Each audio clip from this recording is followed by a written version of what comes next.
الحمد لله وكفى وسلام على عباده الذين اصطفى أما بعد.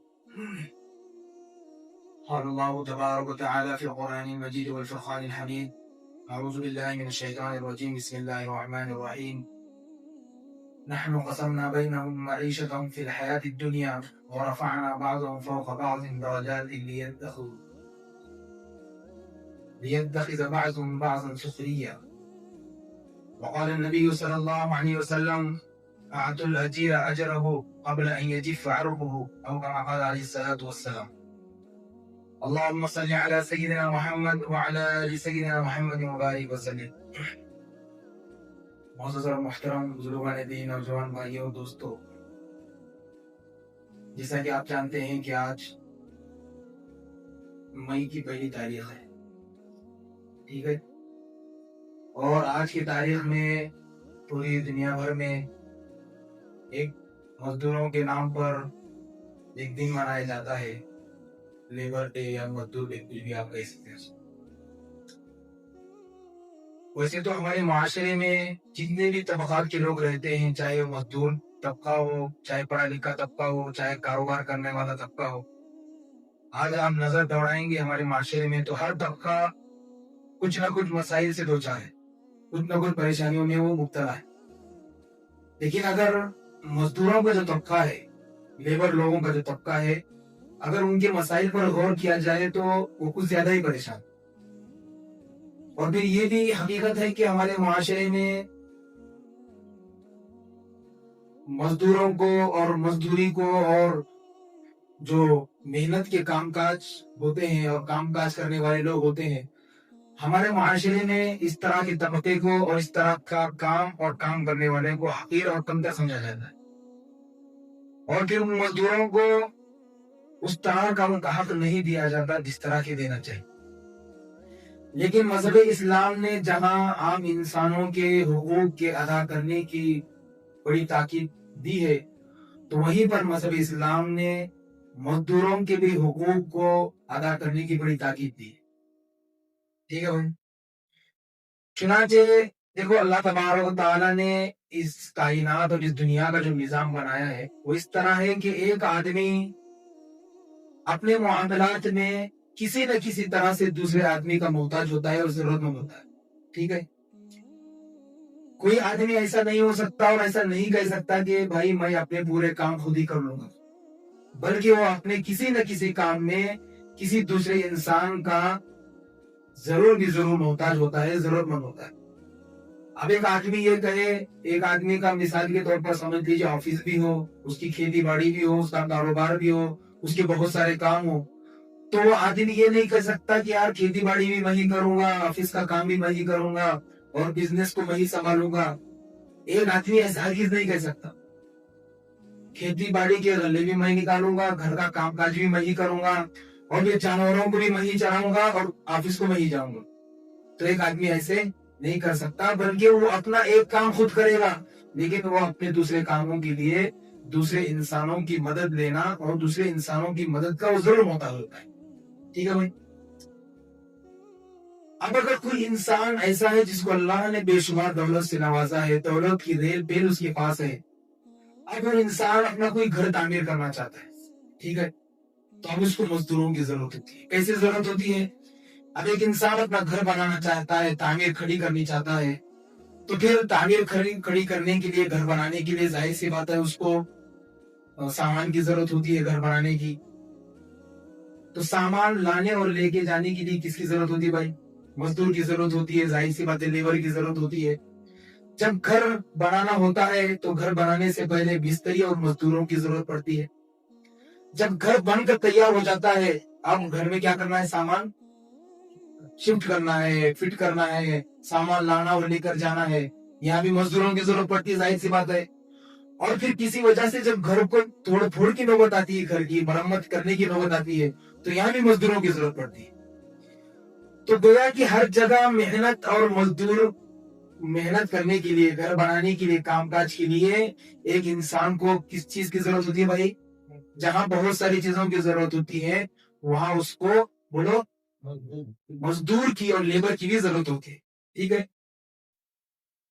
اب یہ بات اپنی جگہ حقیقی اور درست ہے کہ آج ہمارے معاشرے میں جو مزدور طبقہ ہے اور جو کام کاج مزدوری کا جو کام ہوتا ہے اس کو حقیر اور کمتر یقیناً سمجھا جاتا ہے، لیکن آپ کو معلوم ہونا چاہیے مزدوری کا پیشہ اور یہ مزدوری کا کام ایک ایسا کام ہے جو سب سے زیادہ محنت کا کام ہے۔ اگر 4 لوگ ہیں، ایک محنت مزدوری کرتا ہے، ایک آفس میں جاب کرتا ہے، ایک بزنس کرتا ہے، ایک اور کچھ کام کرتا ہے، تو ان 4 لوگوں میں سب سے زیادہ محنت اور مشقت اور تکلیف کا اگر کسی کا کام ہے تو وہ کون ہے بھائی؟ وہ مزدور ہوتا ہے۔ لیکن یہ بھی حقیقت ہے کہ اس پیشے میں اور اس کام میں محنت اور مشقت زیادہ ہوتی ہے، لیکن آمدنی اور انکم کیا ہوتی ہے بھائی چاروں میں؟ سب سے کم کس کی ہوتی ہے؟ جبکہ محنت اور مزدوری اگر یہ کہی جائے بات کہ کسی بھی ملک میں اگر کوئی ملک صحیح طریقے سے چل رہا ہوتا ہے، اس کی آرتھک ویوستھا اگر صحیح ہے اور ملک کے لوگ خوشحال زندگی گزار رہے ہیں، تو یہ تمام اس کا کریڈٹ کس کو جاتا ہے بھائی؟ مزدور قسم کے لوگوں کو جاتا ہے، کیونکہ جب وہ محنت اور مزدوری کریں گے پورے ملک میں امن اور سکون سے لوگ اپنی زندگی گزار سکیں گے۔ ورنہ اگر آپ محنت اور مزدوری کرنے والے لوگوں کو چھوڑ دو تو آپ پورے ملک میں کوئی کام آپ کا صحیح ڈھنگ سے نہیں ہوگا۔ محنت سب سے زیادہ ان کی ہوتی ہے، لیکن آمدنی اور انکم سب سے کم کس کی ہوتی ہے بھائی؟ مزدور کی ہوتی ہے۔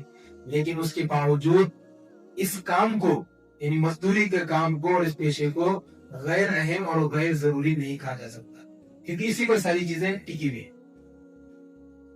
اب اس میں آمدن کم تو ہوتی ہے، انکم کم تو ہوتی ہے، لیکن یاد رکھیے یہ اللہ کا نظام کا حصہ ہے جو اللہ تبارک و تعالیٰ نے رزق کی تقسیم کر رکھی ہے۔ اور وہ کیسے ہے؟ اللہ تعالیٰ نے قرآن مجید میں جگہ جگہ ہمیں بات سمجھائی ہے کہ ساری کائنات اور اس کائنات میں رزق کی جو اسباب ہیں یہ اللہ نے پیدا کی ہے، ٹھیک ہے؟ ساری کائنات اور کائنات میں رزق کے جو اسباب ہیں وہ کس نے پیدا کیے بھائی؟ اللہ تبارک و تعالیٰ نے پیدا کیے ہیں۔ اور پھر اللہ تبارک و تعالیٰ نے رزق کو اور رزق کے وسائل کو اپنی حکمت اور مصلحت کے تحت لوگوں میں تقسیم کیا ہے۔ لہٰذا کسی کو رزق کا کم ملنا اور کسی کو زیادہ ملنا اگر ظاہری طور سے ہم دیکھا جائے تو اللہ تبارک و تعالیٰ نے رزق کی کمی اور زیادتی کو اسباب کے ذریعے سے جوڑا ہے۔ یعنی مزدور کو جو رزق مل رہا ہے کم مل رہا ہے تو اس کا سبب کیا ہے بھائی؟ وہ مزدور ہے۔ اور کوئی بزنس مین ہے، کوئی جاب کر رہا ہے، اس کو رزق اس کی آمدنی زیادہ ہے تو اس کا سبب کیا ہے؟ کیونکہ وہ جاب کر رہا ہے۔ تو اللہ تبارک و تعالیٰ نے ہی رزقوں کو پیدا کیا اور رزق کے اسباب کو بھی اللہ نے پیدا کیا، ٹھیک ہے؟ اور رزق کو بھی اللہ نے تقسیم کیا، رزق کے اسباب کو بھی اللہ تبارک و تعالیٰ نے تقسیم کیا، لیکن بظاہر ہمیں یہ معلوم ہوتا ہے رزق کی کمی اور زیادتی جو ہے وہ اللہ تبارک و تعالیٰ نے اسباب کے ذریعے سے جوڑا ہے۔ یعنی تم محنت مزدوری کر رہے ہو اس وجہ سے رزق کم ہے، اور تم جاب کر رہے ہو تو تمہارا رزق کیا ہے؟ بڑا ہوا ہے، بظاہر اسباب سے جڑا ہوا ہے، لیکن حقیقت میں جب دیکھا جائے تو اس کی تقسیم کس نے کی ہے بھائی؟ بولو، اللہ تبارک و تعالیٰ نے تقسیم کی ہے رزق کی بھی اور رزق کے اسباب، یعنی رزق کمانے کا ہمارے پاس جو ذریعہ ہے وہ بھی کس کا دیا ہوا ہے؟ ہمیں اللہ کا دیا ہوا ہے۔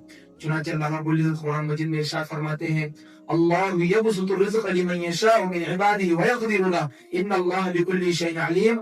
اللہ تبارک و تعالیٰ اپنے بندوں میں سے جس کے لیے چاہتے ہیں رزق کو کشادہ فرماتے ہیں اور جس کے لیے چاہے رزق کو کیا کرتے ہیں بھائی؟ تنگ کرتے ہیں اور کم کرتے ہیں۔ اور پھر آگے فرمایا ان اللہ بكل شیء علیم، اللہ تبارک و تعالیٰ ہر چیز کی جاننے والے۔ دیکھو ہمیں اس حقیقت کو قبول کر لینا چاہیے کہ اللہ تبارک و تعالیٰ نے ہر انسان کا رزق اس کی تقدیر میں لکھ چکا ہے، ٹھیک ہے؟ لہٰذا انسان کی تقدیر میں جو لکھا جا چکا ہے اس کا رزق اس کو اتنا ہی ملے گا، اس میں ذرا برابر بھی کمی اور بیشی بولو نہیں ہوں گی۔ لیکن اللہ تبارک و تعالیٰ اگر چاہیں گے تو کمی بیشی ہو سکتی ہے، لیکن مقدر میں جو لکھا ہے وہ مل کر رہے گا۔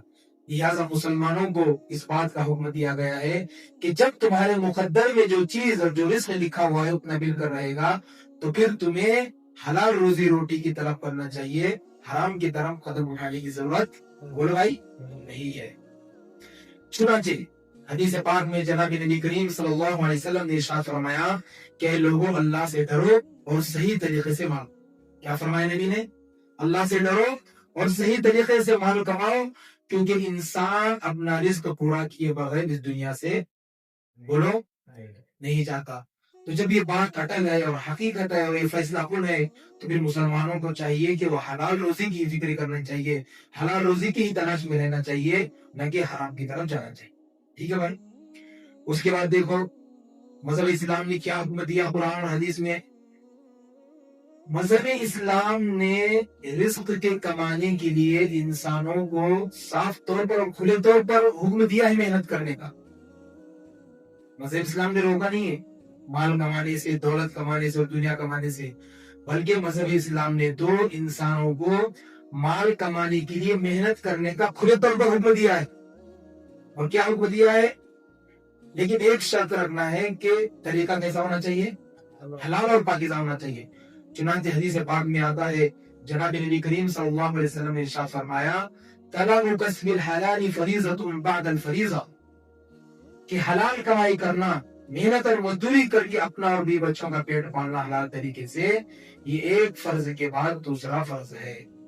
جیسے کہ نماز پڑھنا فرض ہے کہ نہیں؟ ہے کہ نہیں؟ یہ کیوں نہیں پڑھتے؟ صرف جمعہ میں آتے ہیں لوگ. تو جس طرح نماز پڑھنا فرض ہے، یہ پہلا فرض، اس کے بعد دوسرا فرض کیا ہے بھائی؟ بولو بولو نا بھائی. حلال کمائی کرنا. آج ہمارے نوجوان جو ہے پڑھائی نہیں کرتے، پہلی بات پڑھائی میں پیچھے، کاروبار میں جاؤ گھس جاؤ کاروبار میں، وہ بھی نہیں کرتے.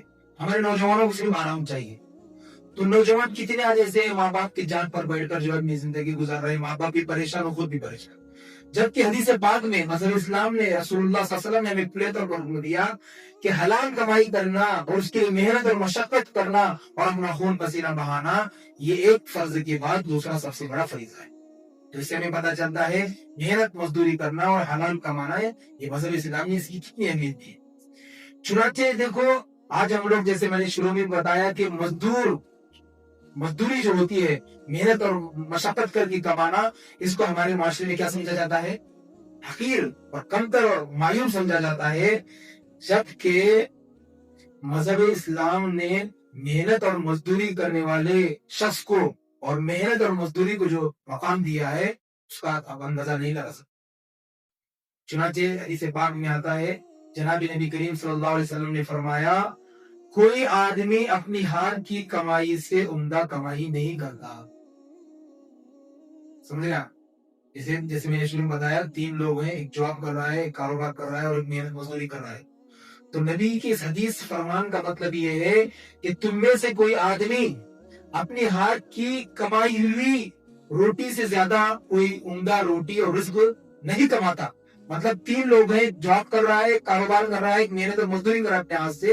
تو ان تینوں میں سب سے بہتر اور سب سے حلال اور پاکیزہ اگر کس کی روزی اور روٹی ہے تو وہ کس کی بھائی؟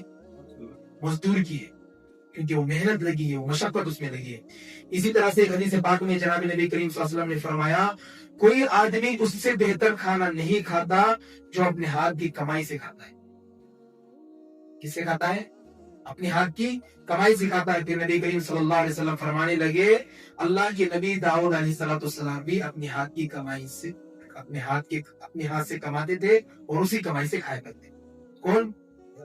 وقت کے نبی حضرت داؤد علیہ السلام. اتنی بات سمجھ میں آ گئی؟ آپ کو یہ معلوم ہونا چاہیے محنت مزدوری کا جو پیشہ ہے ایک ایسا پیشہ ہے، ایسا عظیم الشان پیشہ ہے. دنیا کی سب سے عظیم شخصیات، سب سے بلند مقام رکھنے والی ہستیاں اگر کوئی ہے تو کون ہے بھائی؟ بولو. انبیاء علیہ السلام، تمام انبیاء علیہ السلام اس دنیا میں سب سے بلند ترین شخصیات ہیں. تو انہوں نے بھی اس کو اختیار کیا ہے، محنت اور مزدوری کو. اور پھر وہ سب کے سب اپنے اپنے دور میں محنت کیا کرتے تھے، مزدوری کیا کرتے تھے. چنانچہ میں آپ کو ایک حدیث بتاتا ہوں، سنن ابن ماجہ کی حدیث ہے. حضرت ابو ہریرہ رضی اللہ تعالیٰ عنہ بیان کرتے ہیں رسول اللہ صلی اللہ علیہ وسلم نے فرمایا اللہ نے جو بھی نبی بھیجا ہے اس نے بکریاں چرائی ہے. کیا چرائی ہے؟ بکریاں چرائی ہیں. صحابہ نے عرض کیا یا رسول اللہ صلی اللہ علیہ وسلم کیا آپ نے بھی بکریاں چرائی ہیں؟ کیا پوچھا؟ کیا آپ نے بھی بکریاں چرائی ہیں کیا؟ تو جناب نبی کریم صلی اللہ علیہ وسلم نے فرمایا کہ ہاں میں نے بھی بکریاں چرائی ہیں. اور پھر فرمانے لگے میں چند قیرات کے بدلے میں اہل مکہ کی بکریاں چرایا کرتا تھا. ان چند پیسوں کے جو بھی قیرات ہوگا اس وقت کا جو روپیہ پیسہ. تو ان تمام چیزوں سے معلوم ہوتا ہے کہ انبیاء علیہ السلام جیسی متبرک اور بابرکت شخصیات نے بھی محنتیں اور مزدوریاں کی ہیں، جس کے ذریعے سے اپنے گھروں کو کیا کیا ہے بھائی، چلا ہے محنت اور مزدوری کر کے۔ چنانچہ اس سے بڑھ کر قرآن پاک آپ جب پڑھیں گے، حضرت شعیب علیہ السلام کا قصہ نقل کیا ہے اللہ تبارک و تعالیٰ نے قرآن مجید میں، اور اسی میں حضرت موسیٰ علیہ السلام کے واقعے کو بیان کیا ہے، اور جس میں اللہ نے بیان کیا کہ حضرت موسیٰ علیہ السلام حضرت شعیب علیہ السلام کی خدمت میں 8 یا 10 سال رہ کر حضرت شعیب علیہ السلام کی خدمت کی ہے، ان کی بکریاں چرائی ہیں، جس نے حضرت موسیٰ علیہ السلام۔ اب سوال یہ پیدا ہوتا ہے کہ یار اللہ تبارک و تعالیٰ نے اور حدیث میں بھی نبی نے ہمیں بتایا کہ جتنے انبیاء آئے ہیں تمام نے بکریاں چرائی ہیں، تو ایسے کیوں؟ کیا حکمتیں ہیں اس میں، کیا وصلیتیں ہیں، کیا وجہ ہوں گی؟ تو انبیاء علیہ السلام کی بکریاں چرانے کی حکمت یہ تھی کہ دیکھو بکریاں چرانا یہ کوئی آسان کام نہیں ہے، کوئی بچوں کا کھیل نہیں ہے۔ جو گاؤں دیہات کے ہوں گے آپ میں سے ان کو پتا ہوگا، بکریاں چرانا گویا کہ بکریاں جو ہے نانی کا دودھ یاد دلاتی ہے، اتنا پریشان کرتی ہے۔ تو بکریاں چرانا کوئی آسان اور معمولی کام نہیں ہے، بہت مشکل کام ہے بکریوں کو چرانا، لیکن اس سے بھی مشکل کام تھا انبیاء علیہ السلام کے سامنے بندوں کو چلانا، انسانوں کو چلانا۔ اور دیکھو بکریوں کی طرح ایک اور قسم ہوتی ہے جس کو بھیڑ کہتے ہیں، جس کو میڑا وغیرہ کہتے ہیں، جس کی موٹے موٹے بال ہوتے ہیں، تو ان کو چلانا تو بہت آسان ہوتا ہے۔ کیوں کہ جب ایک بھیڑ اور میڑے کو آپ ہاکیں گے تو تمام جو بھیڑ ہوں گی اس کی پیچھے پیچھے آئیں گی، لیکن بکریوں کا معاملہ ایسا نہیں ہے۔ بکری آپ ایک ہاکیں گے تو دوسری بکریاں دوسری طرف چلے جائیں گی، ہر ایک کو لانا پڑے گا، اس میں بہت مغز ماری ہے۔ لیکن بھیڑ میں ایسا نہیں ہے، ایک کو آپ لے لو ساری اس کے پیچھے آئیں گے۔ اس وجہ سے کہا کہ 100 بھیڑ ہوتی ہے جو میڈے ان کو چلانا آسان ہے، لیکن 10 یا 20 بکریوں کو چلانا بہت مشکل کام ہے۔ تو انبیاء علیہ السلام کی بکریاں چرانے کی حکمت علماء نے لکھی ہے کہ انبیاء علیہ السلام کو پہلے بکریوں کے ذریعے ٹریننگ کرا دیتے اللہ تبارک و تعالیٰ، تاکہ جب بندوں کی ہدایت اور رہنمائی کرنے کا جب انہیں موقع ملے تو بندوں کو جو ہے صحیح سنبھال سکے، کیونکہ انسانوں اور بندوں کی بھی مزاج ایسے ہی الگ الگ مختلف ہوتے ہیں جیسے بکریوں کا مزاج الگ الگ ہوتا ہے۔ اس وجہ سے انبیاء علیہ السلام نے بکریاں چرائی تھی۔ بہت سارے لوگ یہ دیکھنے میں آتا ہے، یہ سننے میں آتا ہے، بولتے ہیں یار انبیاء علیہ السلام کے بارے میں بہت سارے مولانا لوگ یہ بولتے ہیں کہ انبیاء نے ہمارے نبی نے بکریاں چرائی ہیں، کتنی بری بات ہے۔ ایسے سنا ہے میں نے بھی، یعنی وہ یہ سمجھتے ہیں کہ اس میں نبی کی توہین ہے، معاذ اللہ، ایسا نہیں ہے، بلکہ انبیاء علیہ السلام کو بکریاں چرانے کا جو وقت اللہ تبارک و تعالیٰ نے دیا وہ اس وجہ سے تھا تاکہ بکریاں چرا کر پھر ان کو وہ ٹریننگ، وہ چیز حاصل ہو کہ پھر وہ انسانوں کی رہنمائی اور رہبری اسی طریقے سے کر سکے جس طرح بکریاں ان کو پریشان کرتے تھے، انسان بھی پریشان کرنے والے تھے، اللہ کو پتا تھا۔ اس وجہ سے بکریوں کے ذریعے انہیں پہلے اس چیز پر تیار کیا جاتا تھا، پھر انسانوں کی طرف ان کی رہنمائی کے لیے ان کو نبی بنا کر دیا جاتا۔ یہ حکمت تھی انبیاء علیہ السلام کی بکریاں چرا۔ سمجھ میں آ گئی بات؟ تو معلوم یہ ہوا کہ محنت اور مزدوری کرنا اور محنت اور مزدوری کے کام کرنا یہ مذہب اسلام نے اس کا بہت بڑا مقام ہے۔ اس کا اندازہ اسی بات سے لگا سکتے ہیں کہ انبیاء نے اس چیز کو کیا ہے۔ ٹھیک ہے بھائی؟ چنانچہ ایک اور حدیث میں آتا ہے کہ حضرت زکریا علیہ السلام کے بارے میں نبی پاک صلی اللہ علیہ وسلم نے فرمایا کہ حضرت زکریا علیہ السلام بڑھئی کا کام کیا کرتے تھے۔ کس چیز کا؟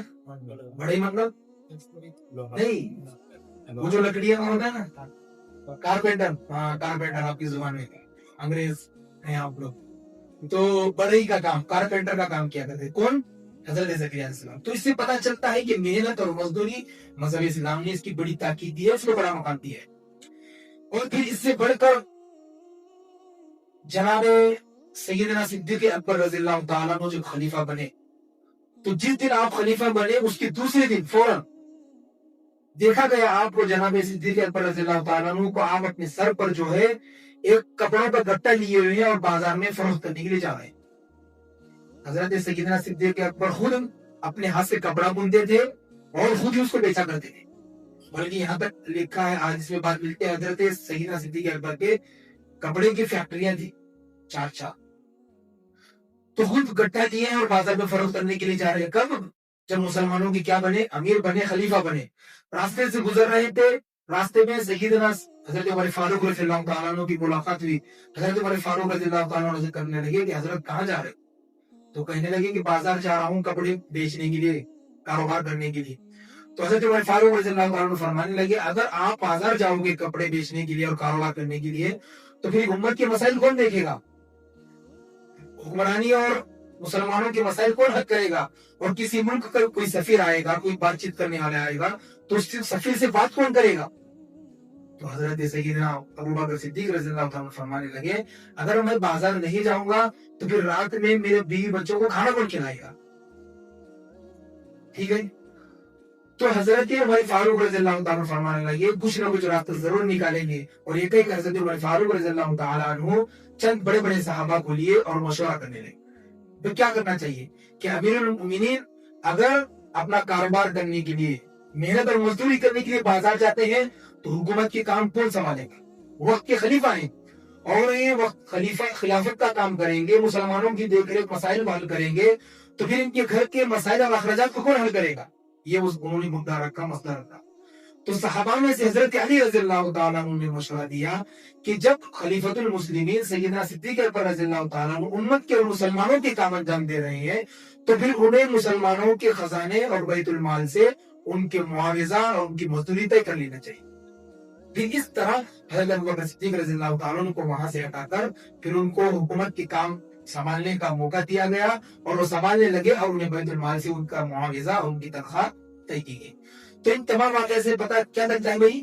ان تمام واقعات سے پتہ چلتا ہے کہ بھائی مزدور کو, لیبر کو حقیر نہیں سمجھنا چاہیے اور کمتر نہیں سمجھنا چاہیے, اور جو یہ کام ہے لیبر کا, مزدوری کا, محنت و مشقت کا, اس کو بھی حقیر اور کمتر بولو بھائی نہیں سمجھنا چاہیے. جبکہ ہمارے معاشرے میں مزدور کو بھی بڑا حقیر اور کمتر سمجھا جاتا ہے کام کرنے والوں کو, اور اس کام کو بھی یعنی جو مزدوری کا جو کام ہے اس کو بھی بڑی حقیر اور ذلیل نگاہوں سے دیکھا جاتا ہے.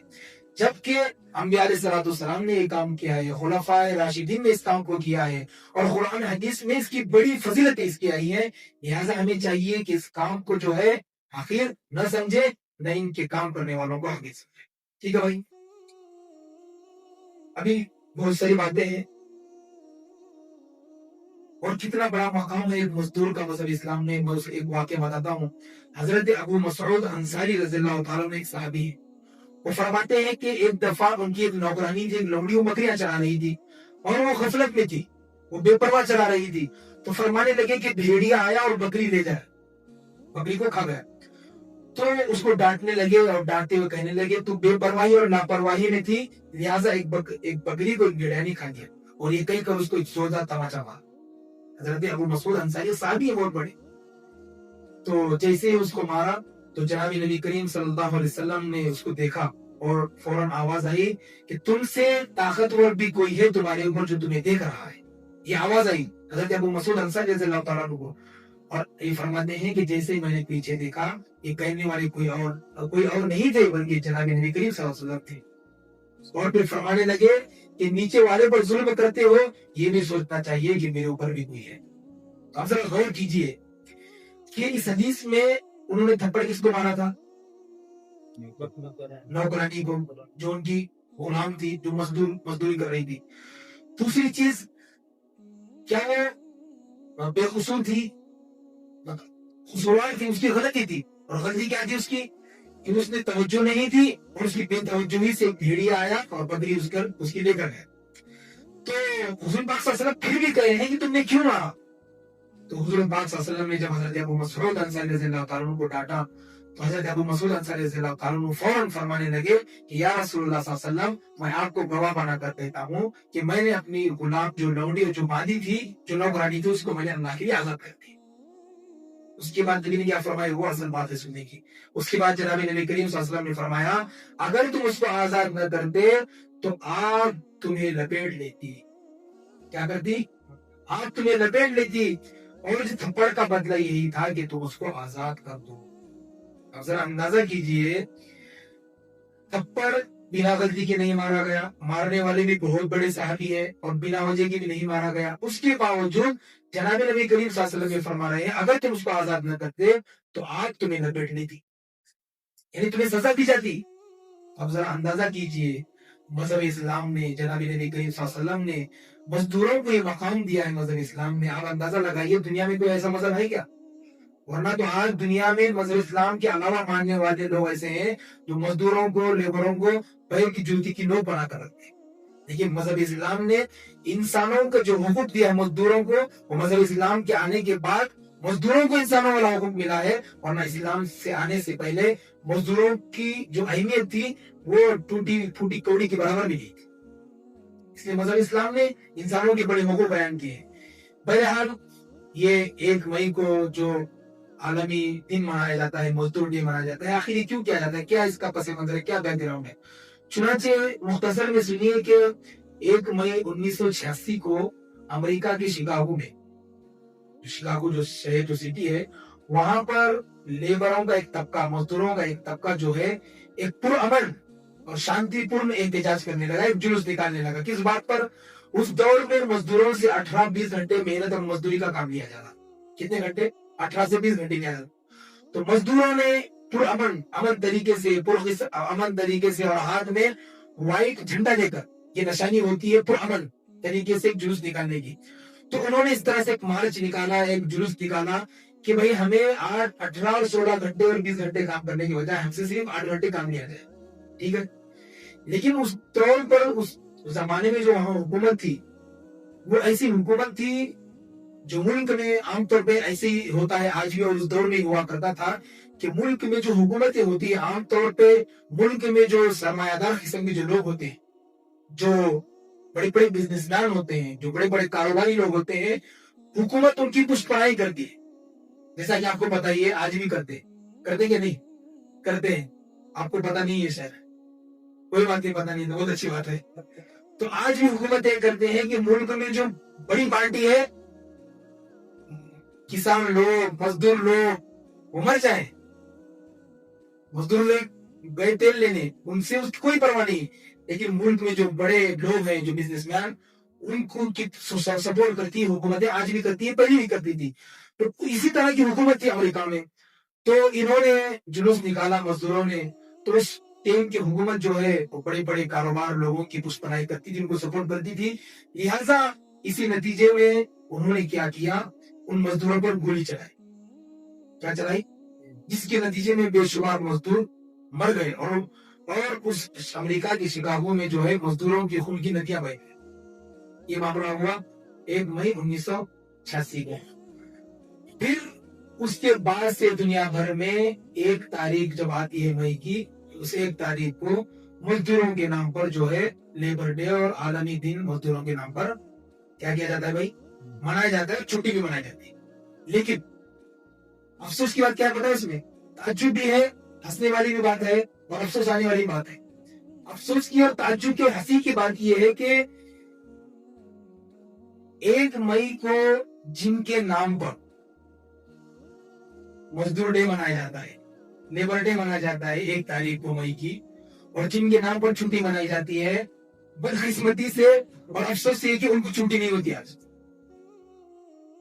صحیح نہیں بات؟ دیکھو ہمارے آفس والے بیٹھے ہیں سامنے، ان کو چھٹی ہے آج. کیوں ہے؟ کیونکہ آج 1 مئی ہے، لیبر ڈے ہے، چھٹی ان کو ہے.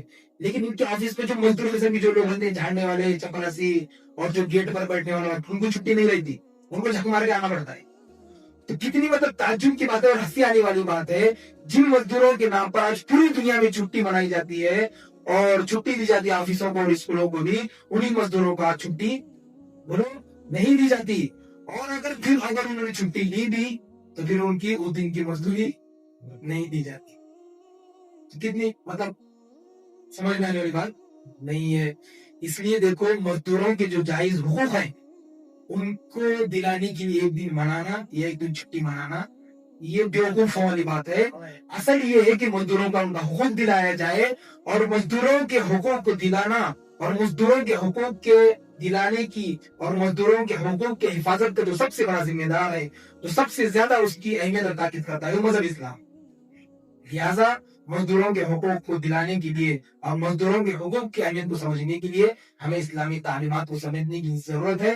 جب ہم اسلامی تعلیمات کو سمجھیں گے تو مزدوروں کے ساتھ ہم اچھا برتاؤ کریں گے، اور مزدوروں کے حقوق کو دلانے کی اور ان کے حق ان تک پہنچانے کی ہم کوشش کریں گے اور فکر کر سکتے ہیں. ورنہ ایک دن چھٹی منائیں گے اور مزدور ڈے ہے اور یہ کہیں گے اور آفس والے چھٹی منا رہے ہیں, اسکول والے چھٹی منا رہے ہیں, اور مزدور بیچارہ وہی پسینے میں بھیگا ہوا ہے اور مزدور ڈے کو بھی وہ مزدوری میں لگا ہوا ہے. تو یہ پھر بیکار کی بات ہے. اس وجہ سے ہمیں چاہیے کہ اگر ہم بھی اللہ نے ایسی پوزیشن میں اگر ہمیں رکھا ہے کہ ہمارے انڈر میں اگر لوگ کام کرتے ہیں تو ہم بھی ان کے ساتھ ویسا ہی معاملہ کرنا چاہیے جس طرح اسلام نے سکھایا ہے, جس طرح نبی کریم صلی اللہ علیہ وسلم نے ہمیں تعلیم دی. مزدور کا خیال رکھنا اور مزدور کی عزت اور رسپیکٹ کرنا اور اس کے حقوق کو پورا پورا ادا کرنا, یہ مزدور کا سب سے بڑا حق ہے. اور ایک بات میں بھول گیا ہوں, آخر میں بتاتا ہوں, مزدور کا سب سے بڑا حق یہ ہے, حدیث پاک میں جناب نبی کریم صلی اللہ علیہ وسلم نے فرمایا, مزدور کو مزدوری پر رکھنے سے پہلے اس کی اجرت طے کیا کرو. یہ بات ناجائز ہے کہ بغیر اجرت کے تم اس کو کام پر لاؤ. اور پھر دوسرا حق یہ ہے, جیسے ہی جتنی اجرت طے ہو, جتنا ہی روزگار طے ہو, جیسے اس نے کام کیا, تو حدیث پاک میں جناب نبی کریم صلی اللہ علیہ وسلم نے فرمایا, اعطوا الاجیر اجرہ قبل ان یجف عرقہ, کہ مزدور کو اور لیبر کو اس کی مزدوری, اس کا پسینہ سوکھنے سے پہلے ہی دے دیا کرو. آج ہم کیا کرتے ہیں, کام لیا دبا کے, اب وہ چکرے مارتا رہتا ہے, سیٹ پیسے دے دو, سیٹ پیسے دے دو, بیوی کو دوا کھانے کو لے کر جانا ہے, بچوں کی اسکول کی فیس ہے. یہ آج ہمارے مسلمانوں کی حالت ہے. جبکہ حدیث پاک میں جناب نبی کریم صلی اللہ علیہ وسلم نے فرمایا, مزدوری لیے ہو تم نے تو اس کا پسینہ سوکھنے سے پہلے اس کی مزدوری دے دیا کرو. یہ مزدور کا حق ہے. اللہ تعالیٰ سے دعا ہے کہ اللہ تعالیٰ ہمیں صحیح سمجھنے کی توفیق عطا فرمائے. آمین. وآخر دعوانا الحمدللہ.